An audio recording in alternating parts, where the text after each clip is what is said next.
यह है दोस्तों 3 महीने की ट्रांसफॉर्मेशन। लेफ्ट साइड पे आपको बॉडी ऐसी दिख रही है, फुल फैट है बॉडी के अंदर, स्टमक पे, चेस्ट में। ओवरऑल बॉडी का फैट परसेंटेज बहुत हाई है, लगभग 30%। और यहाँ राइट साइड में आपको बॉडी दिख रही है लगभग 15 से 17% के बॉडी फैट पे है। यहाँ से अभी और नीचे ड्रॉप होगा। इनको हमने कई सारी अलग अलग डाइट्स चलवाई हैं। हम ये भी देखते हैं किस क्लाइंट पे किस तरीके की डाइट ज़्यादा बेटर वर्क करती है, उस हिसाब से आपकी डाइट लगातार मैनिपुलेट होती है और 3 महीने में इतने रिजल्ट्स आ जाते हैं। कोई बहुत ज़्यादा टफ नहीं होता है फैट लॉस करना, बस सही अप्रोच पता होनी चाहिए और वो हम गाइडेंस देने के लिए बैठे होते हैं। आपको भी खुद को अगर इस तरीके से बदलना हो ना, यहाँ से यहाँ ईजिली जाना हो, 3 महीने के अंदर हम पहुंचा देते हैं। चाहे आप वेज हो या नॉन वेजिटेरियन हो, चाहे आप मेल हो या फीमेल हो, हर तरीके से हम लोग सबको ट्रांसफॉर्म करवाते हैं। आपको भी खुद को बदलना हो तो यहाँ पर आप DM करना और अपना फैट लॉस का और मसल बिल्डिंग का एक नया सफर शुरू कर देना। हम चलते हैं आज की वीडियो पे। दोस्तों हाल ही में खत्म हुआ था वॉसेच वॉरियर प्रो, जिसके अंदर कंपीट करते हुए नजर आए थे अमित आगरे। और ये एक नॉर्मल शो नहीं था, क्योंकि इसके अंदर अमित सेकंड आ गए डायरेक्टली। हर हफ्ते के हिसाब से अब हम ये देख रहे हैं कि अमित की प्लेसिंग इंप्रूव हो रही है। पिछले से पिछले शो यानी कि शार्लोट प्रो में अमित 4th आए थे, उसके अगले हफ्ते सेम कंपेटिटर्स के साथ अमित ने खेला और 3rd आ गए। इस बार 2nd आ गए हैं और यहाँ पे भी कंपटीशन कोई हल्का होकर के नहीं दे रहा, क्योंकि इनके साथ कंपीट कर रहे थे कार्लोस असैडू और इस वाले शो को कार्लोस ने ही जीता है। पर इस शो की खासियत ये थी कि इस बार अमित के साथ उनके कोच यानी कि कट्स थे पूरे शो के दौरान। पहली बार ऐसा हुआ कि वो अपने इस एथलीट के साथ बने हुए थे, उनको पोजिंग भी और ठीक से करना सिखा रहे थे और इसलिए इस बार अमित की पोजिंग भी हल्की सी चेंज नजर आई। लेकिन सबसे ज्यादा जो बदलती हुई नजर आई वो थी इनकी बॉडी। ऐसा लग रहा है कि पिछले शो यानी कि ट्राई सिटी प्रो से अभी तक अमित ने और अपनी बॉडी में सुधार कर लिए हैं। इस बार तो ये और ज्यादा फुलर और ड्रायर नजर आ रहे थे। अब अमित आगरे को देखकर लगने लग गया कि और क्या ही इंप्रूवमेंट्स इससे ज़्यादा करके ला सकते हैं अपनी बॉडी में। बट स्टिल अमित ने ये बोला है कि 2nd प्लेसिंग मेरी आई है और मैं रुकने वाला नहीं हूँ। यहाँ से और इंप्रूवमेंट्स हम लोग करेंगे और कोशिश है इनकी अगले हफ्ते भी किसी ना किसी शो में खेलते हुए दिखाई दे सकते हैं। इन्होंने साफ तौर पे अपने लाइव इंस्टाग्राम लाइव में आकर के ये बोल दिया कि अब मैं रुकने वाला नहीं हूँ, जब तक कि मैं जीत हासिल नहीं कर लेता हूँ, ओलंपिया की क्वालिफिकेशन हासिल नहीं कर लेता हूँ, तब तक मैं इंडिया वापस नहीं आऊँगा। यानी कि इस साल के ओलंपिया में खेलने का इनका पक्के तौर पर प्लान बना हुआ है और वो हमें तभी समझ आ गया था जब कॉम्पिटिशन्स खेलने के लिए अमित अमेरिका आए और ये पूरा अभी कॉम्पिटिशन का ही सीजन चल रहा है, एकदम पीक पे है। तो अमित लगातार सारे मेंस फिजिक के कॉन्टेस्ट खेलते चले जा रहे हैं, कोई भी अपॉर्चुनिटी मिस नहीं कर रहे। अमित इस वक्त इतनी अच्छी प्लेसिंग सिक्योर कर रहे हैं ना टॉप 2 टॉप 3 के अंदर, कि अगर किसी शो को मान लो ना भी जीतते होंगे तो भी पॉइंट्स इकट्ठे कर करके ओलंपिया क्वालिफाई कर जाएंगे। लेकिन मुझे ये लग रहा है कि जिस हिसाब से ये बॉडी इंप्रूव हो रही है, जिस हिसाब से इनकी प्लेसिंग इंप्रूव हो रही है, आप ये समझो पहले वाले शो में 4th पे थे, उसके बाद वाले शो यानी पिछले हफ्ते 3rd पे और अब 2nd आ गए हैं। लगातार अगर बंदा इस तरीके से इंप्रूवमेंट कर रहा है तो कोई बड़ी बात नहीं है कि अमित अगले शो में 1st आ जाएं, तभी एकदम से ये ओलंपिया के लिए क्वालिफाई हो जाएंगे। क्योंकि ऑलरेडी ये अभी तक 10 पॉइंट्स इकट्ठे कर चुके हैं और एक शो भी जीत लेंगे तो उसके बाद क्वालिफिकेशन इनके हाथ लग जाएगी। बॉडी इंप्रूव हो रही है, सबसे बड़ी बात ये है। और अमित आगरे बाहर के अमेरिकी एथलीट्स को डिफीट कर रहे हैं यार। सबसे बड़ी बात ये होती है कि इंडियन जेनेटिक्स, इंडियन एथलीट्स की अप्रोच अब ना सही होने लग गई है। पहले हमारे एथलीट्स पे जेनेटिक्स थे बट एक दिशा कम दिखती थी।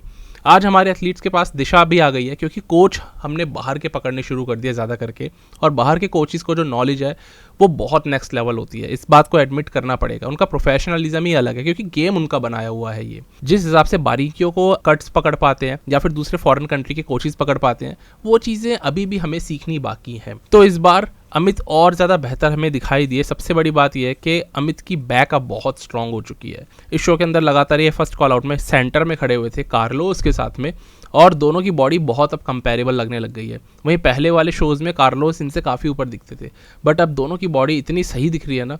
कार्लोस ऑलरेडी अभी भी ज़्यादा फुलनेस कैरी कर रहे हैं अपने शोल्डर्स में और अपनी चेस्ट में, बट अमित उनको पकड़ रहे हैं। अगर बैक पोजेस की बात करें तो कार्लोस की बैक डेफिनेटली ज़्यादा बड़ी है, क्योंकि मसल्स का आकार ही ज़्यादा है। लेकिन अमित आगरे की बैक भी अब ज़्यादा सेपरेटेड और फुल नज़र आ रही है। इन दोनों की टैनिंग बहुत अच्छी थी, बट स्पेशली अमित की बात करना चाहूँगा, इनकी टैनिंग ऑन पॉइंट थी। शो की लाइटिंग अच्छी थी तो उस हिसाब से टैनिंग भी इनकी निकल के सही आ रही थी। कोटिंग की ज़्यादा ज़रूरत नहीं थी, ना कोट इन्होंने कम लगाए थे, परफेक्ट कोट्स लगाए थे। शोल्डर्स बहुत ज़्यादा रिब्ड थे, चेस्ट में बहुत ज़्यादा फाइबर्स थे और बॉडी फ्रंट से बहुत ज़्यादा ड्रायर थी। तो बहुत बहुत कॉन्ग्रेचुलेशंस अमित को। और इन्होंने बोला है कि अब मैं नहीं रुकूंगा, सीधा ट्रॉफी लेकर के ही आऊंगा, यानी कि फर्स्ट प्लेसिंग जीत करके। आपको क्या लगता है? क्योंकि इतना तगड़ा परफॉर्म या तो पिछले साल अनीक घोष ने करा था, लेकिन अब ऐसा लग रहा है कि अमित आगरे तो उनसे ज्यादा तगड़ा परफॉर्म करेगा, क्योंकि अमित की बॉडी ना रिब्ड बहुत ज्यादा छिली हुई होती है। ये फर्क है। बाकी आपको क्या लगता है दोस्तों, ज़रूर बताना। बहुत ही प्राउड मोमेंट है हमारे एथलीट्स के लिए। फॉरेन कंट्री में जीतना बड़ी बात है, इंडिया में शोज़ जीतना इतनी बड़ी बात फिर भी नहीं है। और ये बात कोई कड़वी लगे तो लगे, लेकिन प्रैक्टिकल है। बाहर के एथलीट्स के बीच खड़े होकर के अपना ट्रू पोटेंशियल मालूम चल जाता है। वहाँ पर अगर कोई एथलीट सेकंड आ रहा है, थर्ड आ रहा है, तब पता लगेगा आपको कि वो एथलीट में कितना दम है, और अमित में ये दम है। हम चलते हैं अगले एथलीट पे और बात करते हैं बिग रैमी की। बिग रैमी ने दोस्तों हाल ही में अपना रिटायरमेंट अनाउंस कर दिया।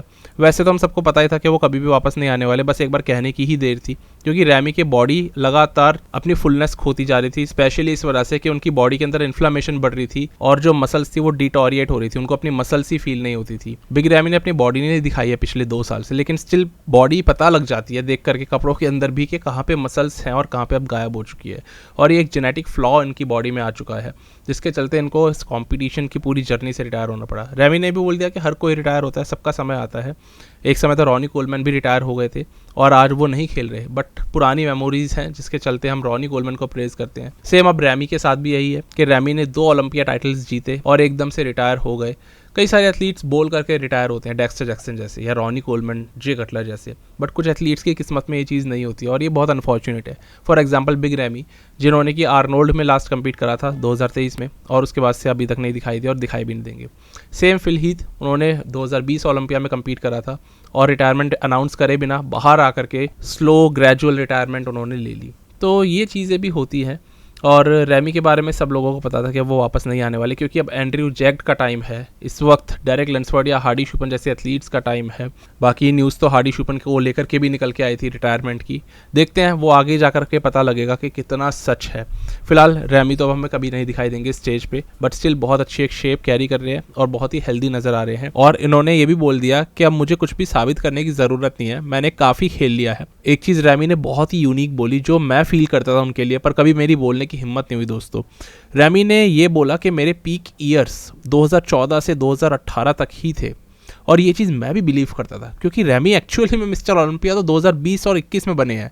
कई लोगों को लगता था कि वो पीक था, पर उस टाइम तक इनकी बॉडी में फ्लॉ आ चुका था, इनके फ्रेम में भी स्पेशली। बट अब 2014 का अगर फ्रेम इनका देखोगे वो बहुत ही ज़बरदस्त था। 2018 तक भी रैमी का फ्रेम बहुत ही फ्लॉलेस था। 2020 के आर्नोल्ड क्लासिक में ठीक थे, पर 2020 के ओलंपिया में बॉडी में कुछ फ्लॉज थे। लेग्स उतने बड़े नहीं रहे थे, वेस्ट चौड़ी हो गई थी, लैट्स जो थे वो बस ऊपर ऊपर सिमट के रह गए थे, नीचे से स्टार्ट नहीं हो रहे थे जैसे 2014 में होते थे। तो ये फ्लॉज आ गए थे, पर फिर भी 2020 के अंदर मिस्टर ओलंपिया और 2021 में मिस्टर ओलंपिया बने। रीजन ये था कि उस टाइम तक कंपटीशन देने वाला इनको कोई नहीं बचा था। फिल हीथ की बॉडी खत्म हो गई थी, डेक्स्टर जैक्सन चले गए थे, शॉन रोडन नहीं रहे थे, इसीलिए रैमी जीत रहे थे। एक्चुअल रीजन तो यही था और ये भी इस चीज को मान रहे हैं। खैर अब रैमी ऑफिशियली रिटायर हो चुके हैं, आपका क्या कहना है इस बारे में जरूर बताना। हम चलते हैं दोस्तों अगले एथलीट पे। यहाँ पे बात करते हैं राफेल ब्रांडियो की। राफेल ने ये अनाउंस कर दिया कि वो अब न्यूयॉर्क में और उसके बाद पिट्सबर्ग में दिखाई देने वाले हैं, यानी 3 हफ्ते बाद होगा न्यूयॉर्क और उसके बाद अगले हफ्ते होगा पिट्सबर्ग, तो दोनों में ये दिखेंगे। अभी तक हमें पता है कि न्यूयॉर्क के अंदर टोनियो और माइकल क्रिजो जैसे एथलीट्स भी कम्पीट करने वाले थे,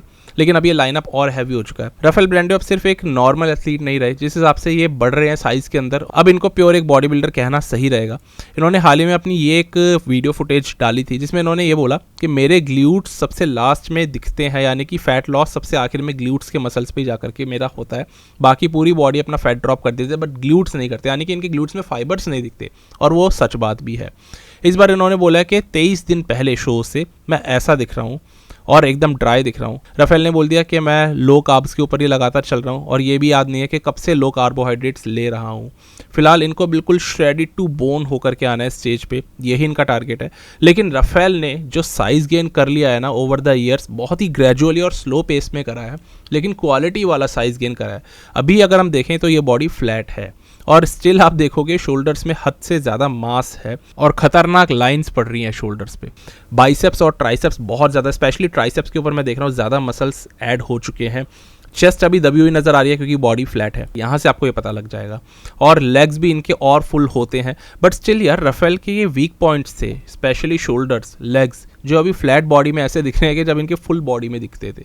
यानी अभी अगर इनको फुलनेस जब मिलेगी ना, कार्बोहाइड्रेट्स मिलेंगे और स्टेज पे जब ये चढ़ेंगे, ये बॉडी आपको यहाँ से 2 टाइम्स बड़ी दिखने वाली है। एक्चुअली में यही होगा क्योंकि साइज इनका इससे ज़्यादा दिखता है स्टेज पे, बट स्टिल यार राफेल ब्रांडियो का साइज ना 1 साल पहले तक ऐसा ही दिखता था स्टेज पे। तो आपको अब पता लगेगा कि इन्होंने इंप्रूवमेंट्स कितने कर लिए। कोशिश ये कर रहे हैं अपने ग्ल्यूट्स दिखाने की, बट नहीं दिख रहे वो, क्योंकि इन्होंने बोला है कि ग्लूट्स में से फाइबर बिल्कुल आखिरी में इनके दिखने शुरू होते हैं। मैं आपको बता दूं, कुछ एक समय आता है जब बॉडी ना पीक हिट कर लेती है, तब फाइबर्स ही फाइबर्स दिखते हैं। फॉर एग्जांपल रैमी के साथ हुआ था 2018 में।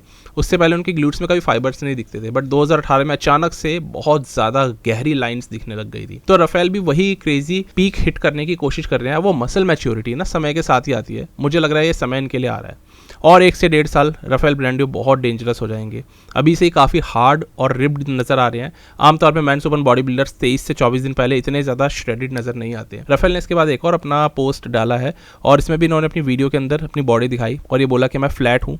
स्टिल लेग्स के अंदर स्ट्राइशंस दिख रहे हैं, जो अभी उतने ज़्यादा विजिबल नहीं है, और ज़्यादा ये क्लियर दिखेंगे जैसे जैसे बॉडी फुलनेस अटेन करेगी।